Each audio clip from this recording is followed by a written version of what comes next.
বিসমিল্লাহির রহমানির রহিম। সুপ্রিয় দর্শকবৃন্দ, সারা বিশ্ব থেকে যারা দেখছেন বা অথবা দেখবেন, সারা সপ্তাহ এবং মাসব্যাপী আমরা যুক্তরাষ্ট্রের ওয়াশিংটন থেকে আমি লেটস টক উইথ শরাফতে আজকে আবার আমরা আপনাদের মাঝে এসেছি।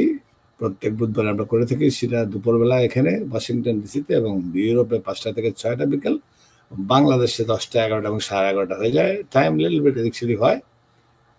So let's talk with Sharafat আজকে আমাদের proud guest, no one other than mister S M Rahman, which is mister Tanu বলে আমরা জানি। উনি মালয়েশিয়াতে থাকেন। Doctor S M Rahman. Okay, I am correcting, sorry, doctor S M Rahman. ওনার ডাক নাম তনু। উনি বিএনপির রাজনীতির সাথে সম্পৃক্ত ইন মালয়েশিয়া এবং বাংলাদেশে। So welcome to our show, doctor S M Rahman. Thank you. আপনি দুবার আসলেন। প্রথম দিকে আপনাকে নিয়ে আসা হয়েছিল হু ইউ আর বলার জন্য। আজকে আপনাকে আবার নিয়ে আসা হয়েছে যেহেতু আপনি হু ইউ আর বলে ফেলেছেন। আজকে আমরা আপনার রাজনৈতিক জীবন নিয়ে কিছু কথা বলবো, এবং বাংলাদেশ এবং মালয়েশিয়ার ঠিক নট ইভেন মান্থ এগো বা 3-4 সপ্তাহ আগে একটা বড় সফর হয়ে গেল মালয়েশিয়া হয়ে চায়না, আমাদের বর্তমান প্রধানমন্ত্রী তারেক রহমানের। আপনি ছিলেন ভাইস প্রেসিডেন্ট অফ সেখানকার বিএনপির। গত 2 সপ্তাহ আগে আমরা আপনাদের প্রেসিডেন্ট ইন্টারভিউ নিয়েছি, মিস্টার বাদল। আজকে আপনাকে মোটামুটি ধরাই হয়েছে কথাগুলো বলার জন্য যে who is our current prime minister and what he is bin done at your Malaysia সফরে। আপনাদের দলীয় দৃষ্টিকোণের বাইরে থেকেও ওখানে তারেক রহমানকে কিভাবে দেখানো হয়েছিল, এবং আপনারা বিএনপি থেকে সেটাকে কিভাবে প্রাপ্তি এবং আপনাদের প্রত্যাশার ভিতরে পড়েছিল, সেটা যদি একটু ব্যাখ্যা করেন। যে নতুন প্রধানমন্ত্রী হয়ে উনি প্রথম সফর করলেন মালয়েশিয়াতে, তারপর ওখান থেকে বোধহয় 1.5 দিন থেকেই, নট ইভেন 2 days, চলে গেলেন চায়নায়। So floor is yours. মালয়েশিয়ার সফর বর্তমান প্রধানমন্ত্রী নিয়ে কিছু যদি কথা বলেন please. Thank you very much mister Sharafat Hossain বাবু ভাই। আপনাকে প্রথমে একটা কথা দিয়ে শুরু করতে চাই। আমার বন্ধু মহাজাদু জানে। আপনাকে বুঝতে হবে, একটা দেশের প্রাইম মিনিস্টার তার পেজ থেকে যখন এমন একটা গান তৈরি করে বাংলা ভাষায়, তাহলে বুঝতে হবে যে কি পরিমাণ সম্মান দিয়েছে বাংলাদেশের প্রাইম মিনিস্টার জনাব তারেক রহমানকে।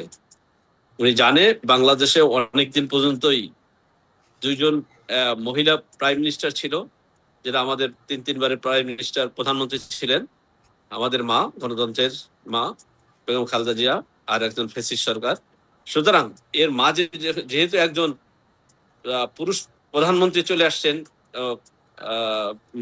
আনোয়ার ইব্রাহিম মনে করেছেন একজন পুরুষ প্রধানমন্ত্রীর সাথে তার মনের কথা, ব্যবসায়িক যে লেনদেনটা, এটা খুব সহজে করতে পারবেন বিধায় উনি তাকে বন্ধু বলে সম্বোধন করেছেন। একটা মালয়েশিয়ার মতো প্রাইম মিনিস্টার, দেশের প্রধানমন্ত্রী বাংলাদেশের প্রধানমন্ত্রীকে বন্ধু বলে সম্বোধন করবে এবং এমন ভাবে তাকে যে গ্রহণ করবে, লাল গালিচা দিয়ে তাকে যে যে সম্মানটা দিয়েছে, সেই সম্মানটা বাংলাদেশের কোনো প্রধানমন্ত্রী কখনো পায়নি। একবার পেয়েছিলেন জিয়াউর রহমান, তাকে ওইভাবে সম্মান করেছিলেন, তাকে ওয়ার্ল্ড বেস্ট লিডার হিসেবে মালয়েশিয়া চিহ্নিত করেছিলেন। তারপর থেকে আর কখনো আসে না বাংলাদেশে, এমন কেউ আসেন না। আবার এখানে যিনি বাংলাদেশের কর্ণধার, বাংলাদেশের আইডল, আমি মনে করি যার কারিশমেটিক আচরণ বাংলাদেশকে অনেক দূরে এগিয়ে নিয়ে যাবে, তার অর্থনৈতিক প্রজ্ঞা, তার মনে করেন আমার রাজনৈতিক যে এত বছরের যে ত্যাগ তিতিক্ষা, এটা বাংলাদেশের রাজনৈতিক দিক থেকে অনেক এগিয়ে নিয়ে যাবে মনে করছি। এবং বাংলাদেশের অর্থনীতি বলেন, সামাজিক বলেন, বাংলাদেশের আপনার কৃষি খাতে বলেন, তারপর বাংলা শিল্প খাতে বলেন, আমরা মনে করছি যে বাংলাদেশ অনেক সামনে এগিয়ে যাবে। কারণ এমন প্রধানমন্ত্রীকেই মালয়েশিয়া এবং চীন এভাবে গ্রহণ করেছে, যেখানে চীন আপনি দেখেছেন যে চীন তাদের যে যত ধরনের আপনার ইনভেস্টমেন্টের যে একটা জায়গা, সেটা বাংলাদেশকে ছেড়ে দিয়েছে। যত ইনভেস্টমেন্ট বাংলাদেশ চায় তারা দিবেন, তারা এইভাবে প্রতিশ্রুতি দিয়েছেন। মালয়েশিয়াও বলেছেন, মালয়েশিয়ার বিশেষ করে মালয়েশিয়া যেমন মনে করেন অবৈধ লোক যেগুলো থাকে তাদেরকে বৈধকরণের অ্যারেঞ্জমেন্ট করবেন।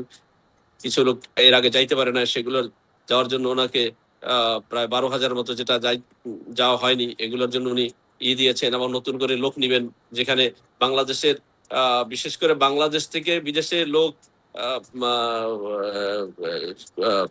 পাঠানোর পরে যে পরিমাণে রেমিটেন্স বাংলাদেশে আসে, এটা বাংলাদেশে একমাত্র অর্থনৈতিক চাকাকে খুব শক্তিশালী ভাবে বাংলাদেশের কাজে লাগে, যেটা একমাত্র গার্মেন্টস এবং দ্বিতীয়ত হচ্ছে আপনার ম্যান পাওয়ার সেক্টর। সুতরাং এই দুইটা সেক্টরই একমাত্র বাংলাদেশ জাতীয়তাবাদী দলের হাত থেকেই পৃথিবীর বিভিন্ন জায়গা হয়েছে। গার্মেন্টস এর যে প্রথম যে ধারা, এটাও শহীদ প্রেসিডেন্ট জিয়াউর রহমানের হাত থেকে এসেছেন, এবং বিদেশে লোক পাঠানোর যে একটা প্রথম প্রক্রিয়া সৌদি আরবে, এটাও একমাত্র আপনার শহীদ প্রেসিডেন্ট জিয়াউর রহমানের হাত থেকে এসেছে। সুতরাং বাংলাদেশের বুনিয়াদ, অর্থনৈতিক বুনিয়াদকে গঠন করার জন্য যে ধরনের যতগুলা ধাপ আছে, এগুলো সব বাংলাদেশ জাতীয়তাবাদী দলের পক্ষ থেকে আসছে, এবং তারই একমাত্র সন্তান জনাব তারেক রহমান। সুতরাং আমরা দেখছি তার মা এবং তার বাবা শহীদ প্রেসিডেন্ট জিয়াউর রহমানের পথে উনি হাঁটছেন। উনি এর বাহিরে কোথাও হাঁটছেন না, বরং তার চেয়ে চেষ্টা করছেন দেশকে আরো, যেহেতু ডিজিটাল কান্ট্রি, ডিজিটাল ওয়ার্ল্ডে উনি চেষ্টা করতেছেন আরো ডিজিটালি কিভাবে বাংলাদেশের সামনের দিকে এগিয়ে নেওয়া যায়। সুতরাং ওনার প্রজ্ঞা, ওনার রাজনৈতিক যে আপনার দূরদর্শিতা, এটা বাংলাদেশকে আরো অনেক দূরে এগিয়ে নিয়ে যাবে বলে আমরা মনে করি। বাংলাদেশের 18 কোটি মানুষের, এখন উনি প্রধানমন্ত্রী নট অনলি জাতীয়তাবাদী দলের, উনি প্রধানমন্ত্রী 18 কোটি মানুষের, এবং 18 কোটি মানুষই ওনাকে খুব পজিটিভলি গ্রহণ করেছে। আপনি দেখবেন সাধারণ মানুষই কথা বলে, এমনকি জামাত, অর্থাৎ জামাত তো মনে করেন বিরোধী দল, সুতরাং বিরোধী দল তো চাবে আমাদের বিপক্ষে কথা বলার জন্য, আমাদেরকে হেউ করাই তাদের কাছে। জামাতও বলেছে যে এমন একজন প্রধানমন্ত্রী যিনি বাংলাদেশের জন্য খুবই দরকার ছিল, প্রয়োজন ছিল।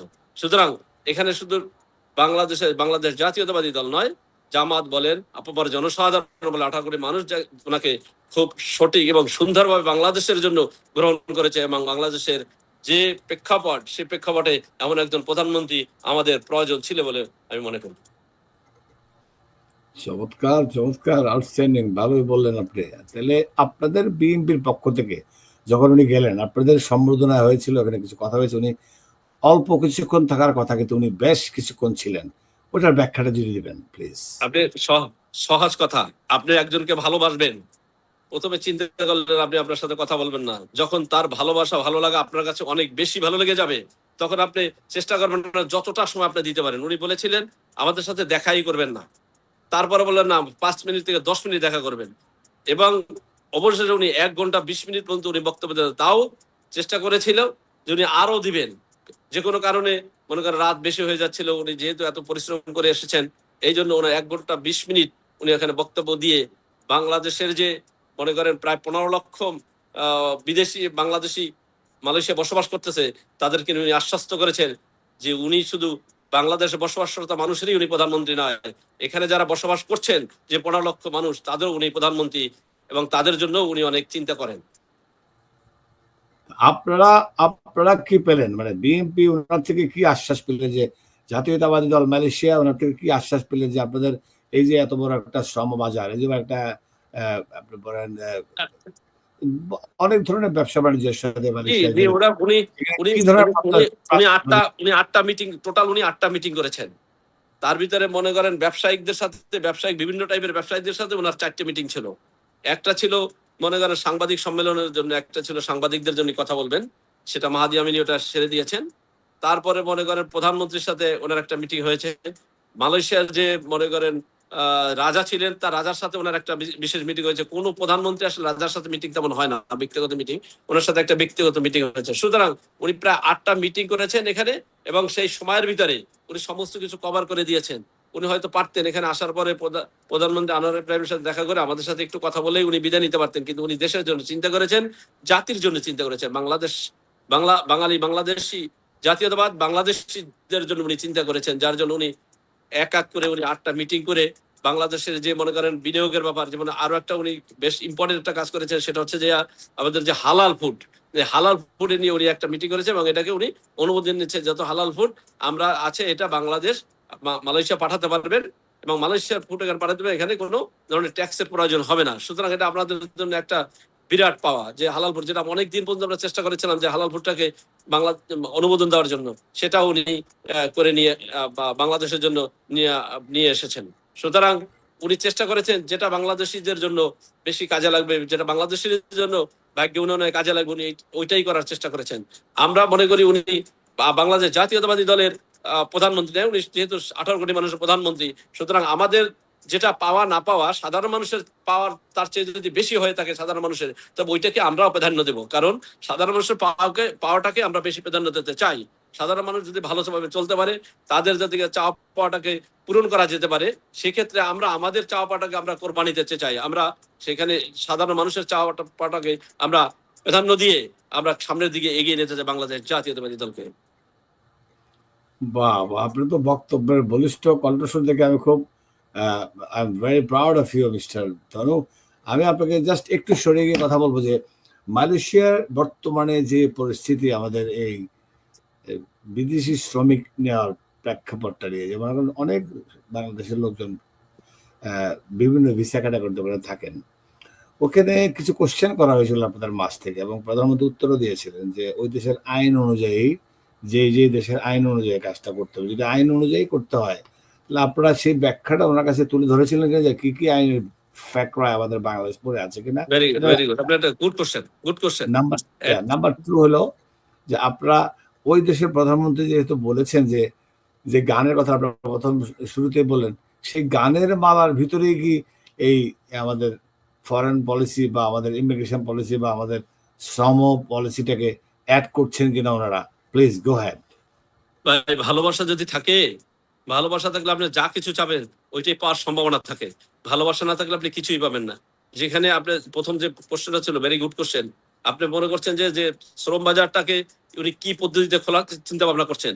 শ্রম বাজারটা বাংলাদেশের প্রেক্ষাপটে বাংলাদেশের যে যে পূর্বে যে আমাদের অভিজ্ঞতা আছে বাংলাদেশে, বিশেষ করে বাংলাদেশের যে মালয়েশিয়ার যে শ্রম বাজারের যে পলিসিটা, সেই পলিসিতে কিছুটা হয়তো হইলেও আমরা এটাকে চেঞ্জ করব।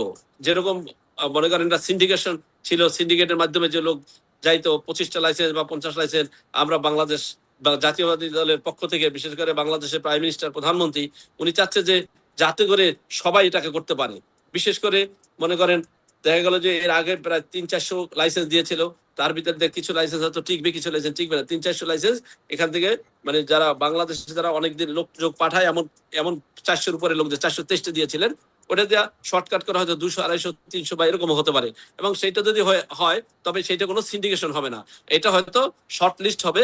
যারা মনে ক্যাপাবেল, লোক পাঠানোর জন্য ক্যাপাবেল, তারা হয়তো লোক পাঠাতে পারবে। এজন্য আমাদের কোনো আপত্তি নেই। আমরা বাংলাদেশ জাতীয়তাবাদী দলের পক্ষ থেকে আমরা এটাকে সাদরে গ্রহণ করতে চাই। মনে করেন যারা ক্যাপাবেল তারাই লোক পাঠাবে, তবে সিন্ডিকেশন 25টা লাইসেন্স, 50টা লাইসেন্স, এই ধরনের কাজ হয়তো বাংলাদেশ গভর্নমেন্ট বা বাংলাদেশ জাতীয়তাবাদী দল করবে না বলে আমরা আশা করছি। ওয়াও! তারপরে এটাকে ওখানে বৈষম্য করা যাবে না, তাই তো? জি জি জি জি জি আচ্ছা, নেক্সট কোশ্চেন ইজ, আপনি কি এখন বাংলাদেশে অবস্থান করছেন মনে হয়, আমার বিশ্বাস। জি জি জি জি বাংলাদেশ এবং মালয়েশিয়ার সাথে যে একটা আমি থাকি আমেরিকাতে, ইউনাইটেড স্টেটস অফ আমেরিকাতে, এবং জাপান, মালয়েশিয়া, চায়না উল্লেখযোগ্যদের ভিতরে কয়েকটা দেশ যারা বাণিজ্যে বেশ সক্রিয় আছেন বলে আমার মনে হয় বাংলাদেশে। রিসেন্টলি আমাদের বাংলাদেশের নতুন সরকার, 5 মাসের সরকার, এবং সরকার প্রধান তারেক রহমান ঘোষণা দিয়েছেন, এবং এটা সম্ভবত আমি জানি না গ্যাজেট হয়েছে কিনা, বা এটা অনেকটাই বাজারে প্রচলিত হয়েছে সারা বিশ্বে, যে 1.5 ইনসেন্টিভ বা যেভাবে হোক একটা প্রণোদনা বা যেভাবে একটা বেনিফিট দিচ্ছে যারা ফরেন ইনভেস্টর নিয়ে যেতে পারবে বাংলাদেশে। এটা কোনোদিন আগে শুনি নাই।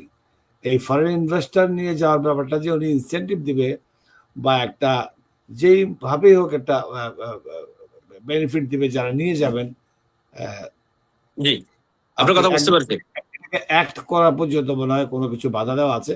সো এই ফরেন ইনভেস্টর যখন উনি ইনভাইট করলেন যে আসো সব দেশে থেকে, আপনি আমার জনাব বাদল সাহেব গত অনুষ্ঠানে বলেছেন যে বেশ কিছু লোক অলরেডি কয়েক হাজার কোটি ডলারের ব্যবসা নিয়ে ওখানে বাজারে, আমি সংখ্যাটা ঠিক জানি না, বলছি না এইভাবে, যে ওনারা চেষ্টা করছেন, বা আপনি কি সেই কোনো রকমের ফরেন ইনভেস্টমেন্ট নিয়ে যাওয়ার জন্য কোনো রকম প্রক্রিয়ায় ইনভলভ হয়েছেন কিনা বা হবেন কিনা, এটা যদি একটু বলতে পারেন খোলাসা করে দর্শকদের জন্য।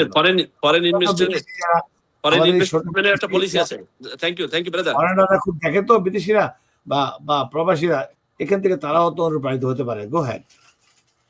ওকে, ফরেন ইনভেস্টর যদি আসে, কেউ যদি নিয়ে আসে, তবে এখানে প্রত্যেকটা জায়গায় একটা লবিস্ট নিয়োগ করা হয়। মনে করেন কিভাবে, যে মনে করেন আমি নিয়ে আসলাম, আমি একজন লবিস্ট, আমি হচ্ছে যে নিয়ে আসলে আমাকে 1.5 দিবে। এটা দেওয়া উচিত ছিল আগে থেকেই। হয়তো তখন আগে যেটা নিয়ে আসতো তখন এই ধরনের ছিল না, কিন্তু আপনি নিয়ে আসলে আপনি ব্যবসাটা করতে পারতেন।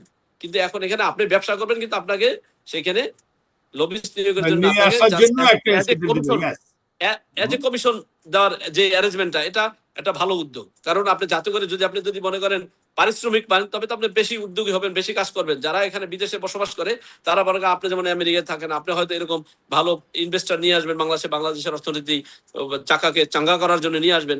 সেটা তো সবাই নিয়ে আসতে পারে এবং সবাই করতে পারে।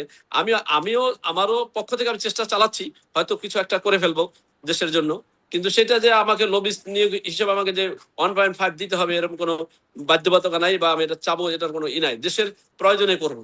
মনে করেন বাংলাদেশে এখন যে ফান্ডামেন্টাল যে এই চাহিদাটা রয়েছে, মানে দেশের, নট সাধারণ মানুষের, দেশের চাহিদা হচ্ছে যে আপনার ইলেকট্রিসিটি এর প্রবলেমটা। যেমন মনে করেন আপনার পাওয়ার প্ল্যান্টটা বাড়াতে হবে। আমরা এখন ইন্ডিয়া থেকে প্রচুর টাকা দিয়ে ইন্ডিয়া থেকে আমরা আনতেছি, এটাকে আমরা হয়তো 4-5 বছরে 3 বছরের ভিতরে এটাকে আমরা ক্লোজ করে দিব। তা এইভাবে পাওয়ার প্ল্যান্টটাকে আপনার আরো মানে শক্তিশালী করতে হবে। আপনি ওয়াটার ট্রিটমেন্ট প্ল্যান্ট, জানেন আপনি বাংলাদেশের এখন নিচ থেকে একসময় পানি উঠাতো, সেই নিচের জায়গাটা এখন খালি হয়ে গেছে। যে কোনো সময় নিচের জায়গা খালি হলে আপনার ভূমিকম্প হতে পারে, বিভিন্ন প্রবলেম সৃষ্টি হতে পারে। ভেরি ইম্পর্টেন্ট একটা কথা বললেন, সুতরাং এই পানি ওয়াটার ট্রিটমেন্ট প্ল্যান্ট বাংলাদেশে খুব প্রয়োজন, যেটা মানে আপনার ভ্যাস্ট চিন্তা ভাবনা করা দরকার যে ওয়াটার ট্রিটমেন্ট প্ল্যান্টটা যদি খুব একটা প্রপার ওয়াটার ট্রিটমেন্ট প্ল্যান্ট আপনি এখানে আমি একটা জিনিস জুড়ে দেই, আপনাকে যদি জাপানিজ কোনো কোম্পানি ওয়াটার ট্রিটমেন্ট প্ল্যান্ট নিয়ে আসে, আপনি কি সেটাতে সহযোগিতা করতে চান? ইনশাআল্লাহ ট্রাই মাই লেভেল বেস্ট। আচ্ছা, আমি জনগণের উদ্দেশ্যে বলছি, যেহেতু জনগণের কথাটা জনগণ শুনুক, তারপর আপনার আমার ব্যক্তিগত কথা আবার আমরা পরেই বলবো।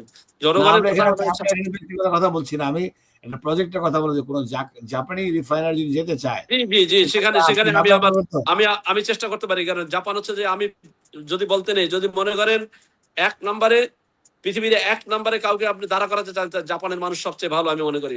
নট আমি বাংলাদেশের মানুষটা আলাদা জিনিস। সুতরাং তারা যদি এখানে আসে বাংলাদেশে দিচ্ছে, কিন্তু এখনো কিন্তু আছে, জাপান কিন্তু 1 নম্বরে আছে। জাপান, চীন, জাপান, তারপরে মনে করেন এখন আমেরিকাও বেশ কিছু চেষ্টা করতেছে। আমেরিকা যেমন মনে করেন আমেরিকার বেশ কিছু প্লেন, মানে 37টার মতো প্লেন এখানে আসবে। সুতরাং যখন আমেরিকা আমাদেরকে দিবে, আমাদের কাছে আমেরিকাকে নিতে হবে। সুতরাং এটা আপনার আপনার ইসের চেইন, আপনার বিজনেস চেইনই হচ্ছে এরকম, যে আপনি নিবেন, আপনি আমাকে দিতে হবে। আপনি দিবেন না, আপনার কাছে আমি নিতে পারবো না। এটা হচ্ছে যে আপনার বিনিময়। সুতরাং তাদের কাছে যেহেতু 37টা প্লেন নিয়ে আসা হবে এখানে, যে প্লেন নিয়ে আসতে হচ্ছে, সুতরাং আমরাও হয়তো আমাদের জিনিসপত্র, কোন জিনিসটা আমরা ওখানে সাপ্লাই দিতে পারি সেটা আমরা করবো। সুতরাং এভাবে আমেরিকার সাথে আমাদের একটা ভালো ট্রানজাকশন চলে আসছে। আমরা ভারতকে যে বাদ দেবো তা না, ভারতের মতো চলবে, আমরা আমাদের মতো চলবো। তারা আমার হচ্ছে আপনি বর্তমানে ঢাকা আছেন, আপনি কি মালয়েশিয়ান কোনো উদ্যোক্তা নিয়ে আসছেন অলরেডি? না, আমি কোন উদ্যোক্তা নিয়ে, মালয়েশিয়ার উদ্যোক্তা নিয়ে আসি। অথবা আপনি নিজেই তো উদ্যোক্তা একজন, আপনি কি কোনো কিছু? জি মালয়েশিয়ার উদ্যোক্তার কথা আমি চিন্তা করছি না। আমি যদি নিয়ে আসি বা কিছু করার চেষ্টা করি, সেটা অবশ্যই আমি চেষ্টা করব জাপান বা চায়না বা আদার কান্ট্রি যারা মনে করেন উইলিংলি দিবে, তারা নেওয়ার চিন্তা ভাবনা করবে কম। সুতরাং Malaysia as a established country, কিন্তু বাংলাদেশের জন্য যে বিনিয়োগটা, ওইটা মানে প্রাথমিক, অর্থাৎ একটা কোম্পানি করতে পারি, কিন্তু একটা দেশ এমন বিনিয়োগটা কতটা করবে বলে আমি এটাকে বিশ্বাস করছি না। তো উনি বিশেষ করে যেটা গভর্নমেন্টের যেটা হবে, সেটা তারেক রহমানের সাথে অলরেডি তার চুক্তি একটা হয়ে গেছে যে কি দিবে কি দিবে না। সুতরাং এর বাইরে আমরা আপাতত আর করতে চাই না। তবে আমরা জাপানকে এখন টার্গেট করছি। জনাব তারেক রহমান প্রধানমন্ত্রী জাপানে যাবেন। উনি ওখানে যাওয়ার পরে ওখানে একটা ইনভেস্টমেন্টের একটা হয়তো খুব একটা ভালো একটা হয়তো বাংলাদেশের জন্য বই আনবেন, উনি নিয়ে আসবেন বলে আমরা আশা করছি। সুতরাং আমার পক্ষ থেকে যদি আমি বলেন, আমি চেষ্টা চালাচ্ছি, দেখি কোথায় কিভাবে করা যায়। তবে যদি মনে করেন আপনার এখন আপনার বন, পরিবেশ ও বন, এবং আপনি মনে করেন আমরা তো এখন পৃথিবীর কাছে ভীষণ অসহায়, আর্থকিউ, তারপরে এইরকম বেশ কিছু ইম্পর্টেন্ট জিনিস বাংলাদেশের, এইটাকে আপনি যদি মনে করেন প্রবলেমটা সলভ করতে পারেন। মনে করেন জলবায়ু পরিবর্তন এত মারাত্মক একটা জিনিস পৃথিবীর জন্য। পৃথিবী ভীষণ জলবায়ু পরিবর্তনের কাছে ভীষণ অসহায়, পৃথিবীর সমস্ত দেশ অসহায়। সুতরাং এটাকে আপনি কিভাবে এর রোধ করবেন? যেমন মনে করেন বর্ষার সময় এখানে বাংলাদেশে প্লাবিত হয়ে যায়, মানুষের ধান টান যা আছে, গরু বাছুর সব, মানুষ অসহায় হয়ে পড়ে। এভাবে আমরা যেমন মনে করেন বর্তমানে মনে করেন পদ্মা ব্যারেজ চালু করে দিছে। পদ্মা ব্যারেজ চালু করে দিলে আমাদের প্রয়োজনে মৌসুমের যখন আমাদের পানি প্রয়োজন, তখন পানি গচ্ছিত থাকবে, তখন পানি আমরা ব্যবহার করব। যখন বন্যা হবে তখন পানি এখানে থাকবে, আমাদের প্রয়োজন যদি আমরা পানি ব্যবহার করতে পারবো। পদ্মা ব্যারেজ করে বাংলাদেশ, মানে তারেক রহমান যে আলোড়ন সৃষ্টি করেছে, যে নজির সৃষ্টি করেছে, যেটা বাংলাদেশে কখনো করা সম্ভব হয়নি। কারণ বাংলাদেশে ফ্যাসিস্ট সরকার যতদিন ছিল তখন ততদিন পর্যন্ত ভারতের চামচাই ছিল, সুতরাং চামচা থাকলে তার কাজ করতে পারবেন না। এখন উনি এটা ওই পদ্মার পরে এখন ওই যে তিস্তা ব্রেজ করার জন্য চেষ্টা করতেছে। তিস্তার যদি মনে করেন যে পানি জেনুইন হিস্সা যদি আমাদেরকে দিত ইন্ডিয়া, তাহলে তো আমরা আবার এখানে মানে আপনার ওই ব্রেজটা করার জন্য আমরা আর চেষ্টা করতাম না। সুতরাং যখন আপনি একজনকে আটকাবেন আপনার ভিতরে নিয়ে, আপনি তার ভিতরে গিয়ে যদি আপনি আটকান, তাহলে আপনি তো শেষ হয়ে যাবেন, ধ্বংস হয়ে যাবেন। যেটা তারেক রহমান চিন্তা করতেছে, আমরা কাউকে আটকানোর দরকার নাই, আমরা নিজেদেরকে সেভ করব। আমরা নিজেদেরকে সেভ করে দেশকে কিভাবে সামনের দিকে এগিয়ে নিয়ে যায়, দেশকে কিভাবে সেভ করা যায়, এই পলিসি উনি ইমপ্লিমেন্ট করতেছে পৃথিবীতে। বাংলাদেশ বিভিন্ন আনাচে কানাচে উনি চেষ্টা করতেছে কিভাবে আমরা নিজেদেরকে সেলফ হিসাবে আমরা চলতে পারি। আরো একটা জিনিস আছে, আপনি জানেন তারেক রহমান আসার পরে উনি যেমন ফ্যামিলি কার্ড দিয়ে সাধারণ মানুষদেরকে, উনি যে পরিবার সাধারণ মানুষের সাধারণ প্রবলেম গুলো উনি সলভ করার চেষ্টা করেছে। আমি মনে করি বাংলাদেশে আরো একটা কাজ করা দরকার, যেটা হচ্ছে মনে করেন আপনি আমেরিকা ধরেন, আপনি অস্ট্রেলিয়ায় ধরেন, ইংল্যান্ডে ধরেন, আপনি একটা মানুষের স্যার প্লিজ আমি শেষ করি, এক সেকেন্ড শেষ করি। একটু থামেন, আপনি একটু থামেন, না এক সেকেন্ড। আপনি যে ফ্যামিলি কার্ডের কথা বললেন, বেশ আলোড়ন সৃষ্টি করেছে। আপনি কি একটা উদাহরণ দিতে পারবেন? কিরকম? আপনি দেখেছেন family card how it works? হ্যাঁ, আমার কাছে আমার পাশেই কয়েকজন লোক পেয়েছে। তো এইখানে তো 35,000 ওদিকে প্রথম 37,000 ঢাকার ভিতরে দিয়েছে, এক জায়গায় দিয়েছে। সুতরাং ওরা যেটা ইউজ করলো, আপনি কি একটা উদ্দীপনা কি দেখলেন? এইটার ভিতরে একটা কার্ড, ওনাদেরকে কার্ড দিছে, কার্ডের ভিতরে অনলাইনে টাকা 2,500 টাকা ওনার অনলাইনে ঢুকে গেছে। উনি এই কার্ডটা নিয়ে গেলে যে ভিসা কার্ডের মতো উনি কার্ডটা নিয়ে গেলে উনি কেনাকাটি করতে পারবে, কোনো সমস্যা নাই, কিচ্ছু লাগবে না। ওনার কার্ডের ভিতরে টাকা ভিসা কার্ডের মতো টাকা অবধারিত আছে। আপনি ইচ্ছা করলে এই কার্ডটা দিয়ে আপনি কিনতে পারবেন। আপনি ইচ্ছা করলে এই কার্ডে দিয়ে আপনার প্রয়োজন মেটানো দরকার, এটা মেটাতে পারবেন। আমরা মনে করি এখানে আরো একটা ধাপ বাকি আছে কার্ডের পাশাপাশি। মনে করেন এমন কিছু দোকানদার তৈরি করে দেওয়া দরকার যে এই কার্ড দিয়ে ওই দোকানগুলো কিনলে তারা একটা সঠিক জিনিস পাবে এবং তারা প্রতারিত হবে না। এই জন্য বিভিন্ন অঞ্চলে, বিশেষ করে ডিস্ট্রিক্ট লেভেল হোক, উপজেলা লেভেল হোক, একটা করে বড় মার্কেট বা বড় একটা দোকান করে দেওয়া দরকার, যে শুধুমাত্র এই কার্ডের মাল এখানে দেখে না যাবে। কারণ আপনি প্রত্যেক যদি আপনি 1.5 কোটি বা 2 কোটি মানুষকেও আপনি কার্ডটা দিতে চান, 2 কোটি মানুষের জন্য তো আপনি কেনাকাটির জন্য দোকান লাগবে। অন্য দোকানে গেলে বলবে এটা হয় না, ওইটা হয় না। আপনি জানেন যে মনে করেন জামাতের এটা হয় না, ওইটা হয় না, এমন কিছু হয়েছে কিনা? হ্যাঁ, কনফার্ম চলছে ভাই, চলছে সবাই এখানে কোনো আপনি সমস্যার কথা বললেন যে এটাকে একটা কেন্দ্রীভূত করার জন্য। না, এটা সমস্যা যেহেতু এখন মনে করেন সামান্য 5 লাখ লোক দিয়েছে বা 10 লাখ লোক সামনে, যখন কোটি হয়ে যাবে, 1.5 কোটি, এই 5 বছরের ভিতরে 1.5 কোটি 2 কোটি লোক হয়ে যাবে, তখন আপনি কি করবেন? এটাকে সামাল দিতে হইলে এইভাবে লাগবে। আচ্ছা, সেটা হয়তো ভবিষ্যতে তারা চিন্তা করবেন। আমার মতো সাধারণ মানুষের কি বা আমি বলতে পারি, হয়তো তারা চিন্তা করবেন। এখন আমি যেটা আমার বলার ফাঁকে যেটা হারিয়ে গেছে, যে আপনি জলবায়ু আপনি যেখানে জলবায়ু পরিবর্তনের যে দিকটা সারা পৃথিবীতে সবাই অসহায়ের মধ্যে আছে। সুতরাং এইটাকে যাতে করে বাংলাদেশ বড় ধরনের কোনো ভূমিকা রাখতে পারে জলবায়ু পরিবর্তনের ব্যাপারে, এই জন্য বাংলাদেশের মনে করেন এখন মানে জাতিসংঘের অ্যাসেম্বলিতে বাংলাদেশ থেকে জনাব ডক্টর এস এম রহমান তনু, আমি একটু অবাক হলাম যে আমি যে দেশে থাকি, আমি যে কাউন্টিতে থাকি, যে স্টেটে থাকি, আমি যে বাসায় থাকি, আমার ব্যবসা বাণিজ্যের জায়গাটা, আমি যেখানে অবস্থান করি, যেখানে ইলেকশন করেছি 19 সালে ভার্জিনিয়া স্টেট সিনেট থেকে, সেই এলাকায় জলবায়ু নিয়ে আমাদের ইলেকশনে ক্যাম্পেইন ছিল। তখন আমি জলবায়ু সম্বন্ধে অনেক কিছুই জানতাম না, আমি কথাটা বলে নিই। আমি একটু অবাক হলাম আপনি জোর দিয়ে জলবায়ু নিয়ে কথা বলছেন, যেখানে আমেরিকায় থাকা বাংলাদেশি লোকরাই ম্যাক্সিমাম জলবায়ু নিয়ে জানে না অনেক কিছু। আমি নিজেও অনেক কিছু জানতাম না, এবং আমি তখন ইলেকশনের স্বার্থে 4 মাসে আমি অনেক কিছু লার্ন করতে হয়েছে, টু আনসার পিপল, আমার ভোটারদেরকে আনসার দিতে হয়েছে জলবায়ু নিয়ে আমার প্ল্যান কি। হোয়াট এ ওয়ান্ডারফুল একটা সাবজেক্ট আপনি নিয়ে আসলে। সেই সুদূর বিক্রমপুরের ছেলে, মালয়েশিয়া থাকেন, ব্যবসা বাণিজ্য করেন, এখন বাংলাদেশে আমার সাথে টকশো করতে বসে পিছনে 3টা বাংলাদেশের 3 জন রাষ্ট্রপ্রধানের ছবি লাগানো। এটা কিন্তু প্রথম বললাম আপনাকে আমি টেলিভিশনে, যে আরো পিছনে ওয়ালে 3টা রাষ্ট্রপ্রধানের ছবি এট এ টাইম, একই পরিবারের ফার্স্ট টাইম দেখলাম আপনার পিছনে। এখন দেখছি জিয়া রহমান, খালেদা জিয়া এবং তারেক রহমান আপনার পিছনে লাগানো আছে। আমি ভাবছি আমি পলিটিক্স নিয়ে কথা বলবো, কিন্তু আপনি জলবায়ুর দিকে গেলেন কেন? What a wonderful subject. Politics আপনি যা করবেন একটা পলিটিশিয়ানকে আপনার সারা পৃথিবীর ইতিহাস জানতে হবে। সমস্ত কিছু না জানলে আপনি পলিটিশিয়ান হবে, মানুষ উপকার করবে। পলিটিশিয়ানরা তো মানুষ উপকার করার জন্য, তারা জনগণের খেদমত করবে, এই জন্য তো পলিটিশিয়ান এই হয়। সাবজেক্টটা যে কত বড় subject, you have no idea in America. Go ahead এটা প্লিজ। আমেরিকা না, সারা পৃথিবীতে বড় সাবজেক্ট। যারা মনে করেন একটা মানে উন্নয়নশীল দেশ, তারা হয়তো এতটা নিয়ে এটা ভাবে না। আপনি যদি একটা দেশে যদি প্রচুর পরিমাণে গাছ থাকে, গাছ গাছালি থাকে, ওই দেশে আপনি অন্তত কিছু হইলেও আপনি কিছুটা হলে রক্ষা পাবেন। সুতরাং আপনাকে বেশি বেশি গাছ লাগাইতে হবে। বাংলাদেশে আপনি জানেন তারেক রহমানের উদ্যোগ কি, 25 কোটি গাছ লাগাবেন উনি। 25 কোটি গাছ লাগাবেন এই 5 বছর ভিতরে, এক ইসে 5 কোটি করে গাছ লাগাবেন।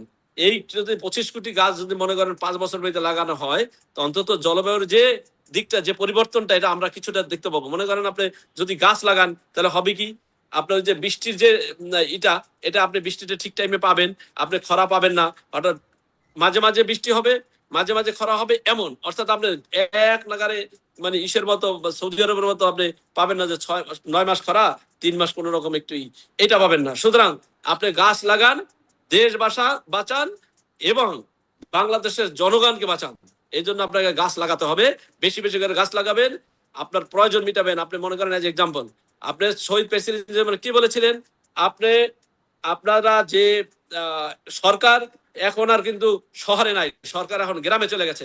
আপনি গ্রামের একজন মানুষ, আপনি একজন সরকার। আপনি কি করবেন, আপনার ফল আপনি লাগাবেন, আপনার সবজি আপনি করবেন, আপনি মাছ চাষ করবেন, আপনি আপনার মুরগি করবেন, খামার করবেন, আপনি গরুর খামার করবেন, আপনি আপনার প্রয়োজনে অর্থাৎ আপনার খেতে আপনি ধান চাষ করবেন।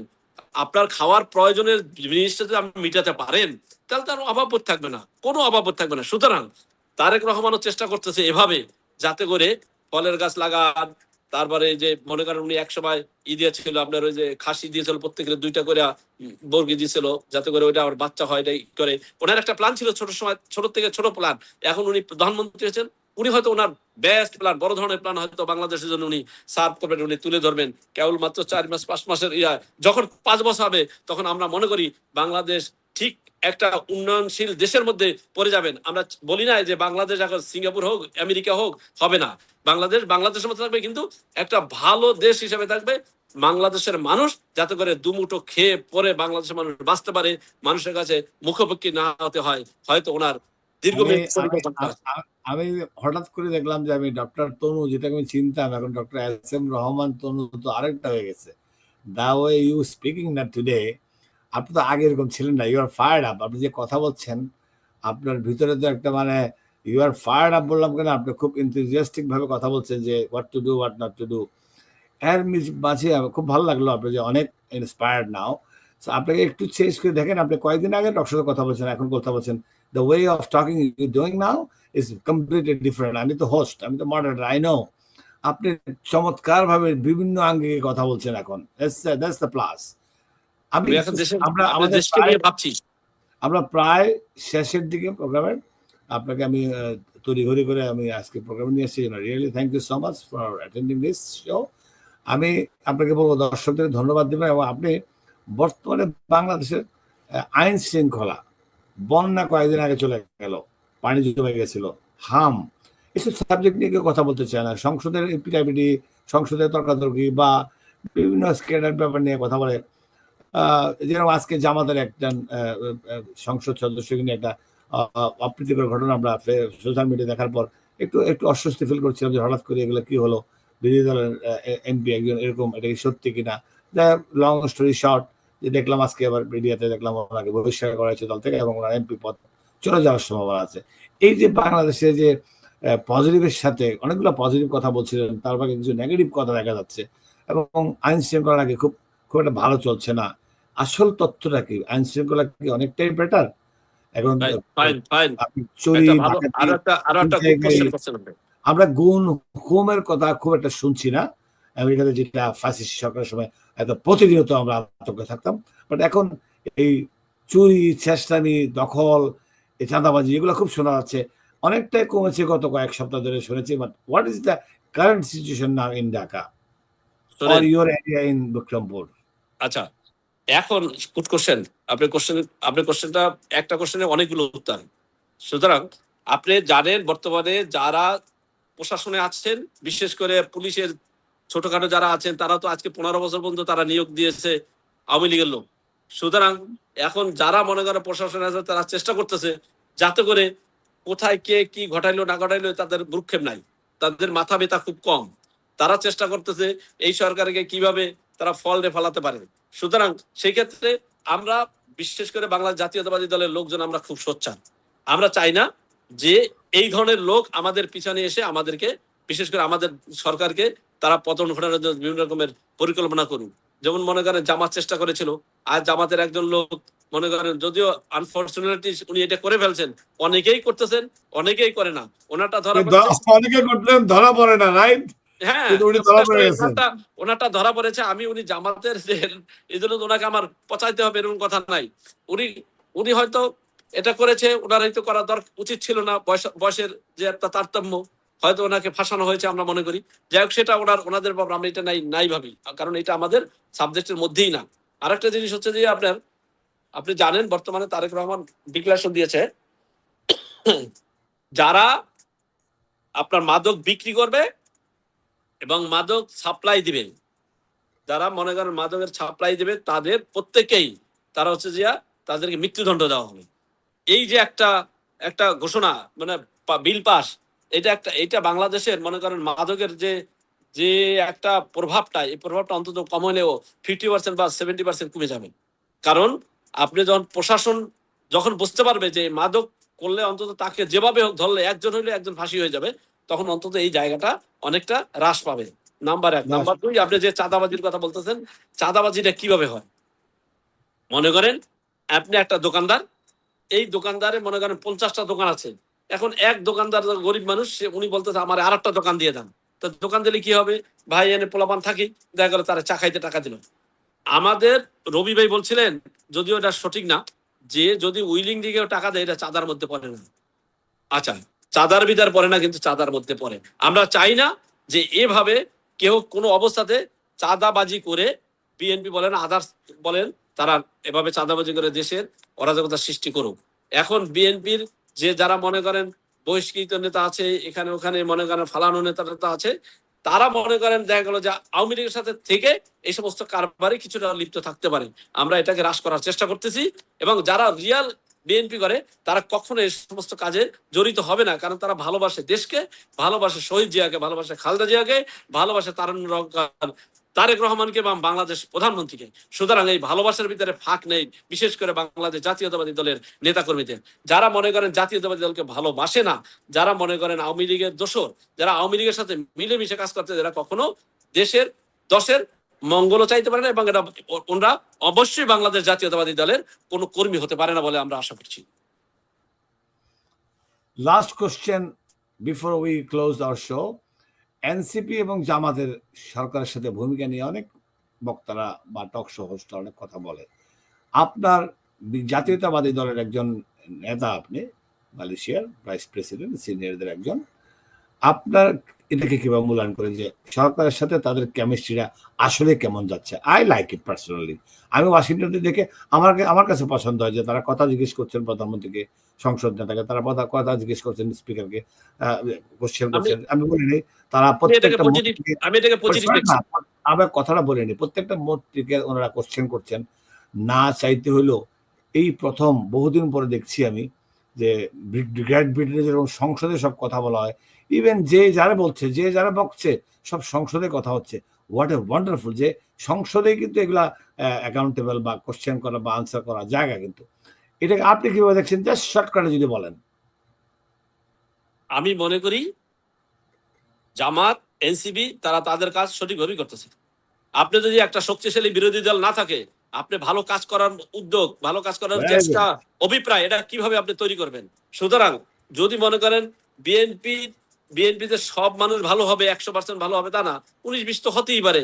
সুতরাং যদি মনে করেন যে দেশ ভালো চালাইতে হয়, অবশ্যই একটা শক্তিশালী বিরোধী দল লাগবে, যেটা বর্তমানে একটা শক্তিশালী বিরোধী দল 69, 70 বা 75, 76টা সিট, এত অনেক কিছু। সুতরাং এরা শক্তিশালী বিরোধী দল, তারা কথা বলবে, তারা এর তর্ক বিতর্ক চলবে।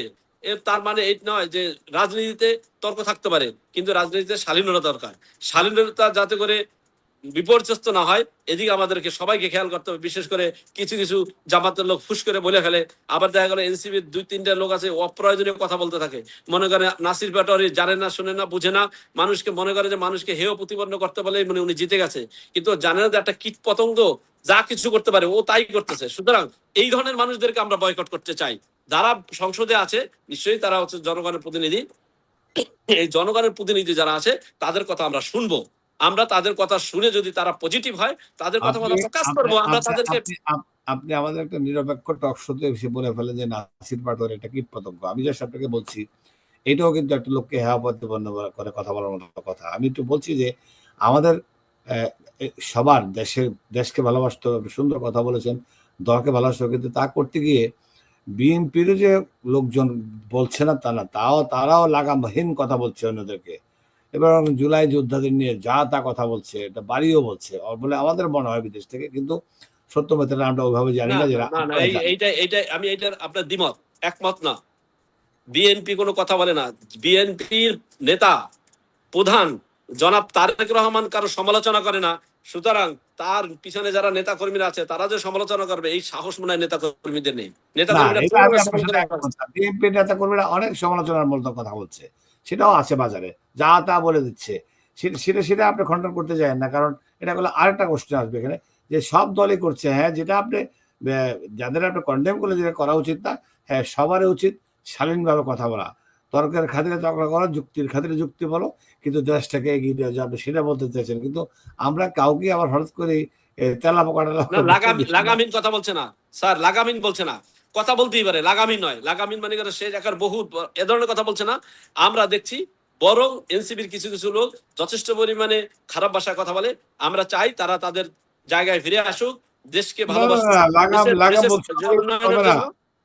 লাগাম বলছে না বলে আপনি পার পেলে যাবেন না আমার থেকে। লাগাম করছে যোদ্ধাদের হ্যাঁ, কিছু কিছু জুলাই যোদ্ধারা খারাপ করছে, বিদেশ থেকে সবাই জানে, অনেক অনেক কিছু করছে, কিন্তু না তাদেরকে বলাও ভাবে জুলাইটাকেই বাদ দিয়ে দেওয়া, জুলাই কিছু পাত্তা না না দেওয়া, না না এটা এটা জুলাইয়ের এটা কথা সত্য করে কথা না। কথা বাদ দিয়ে জুলাইকে দেওয়া, কখনো বাদ এটা দেওয়া ঠিক হয় না। না।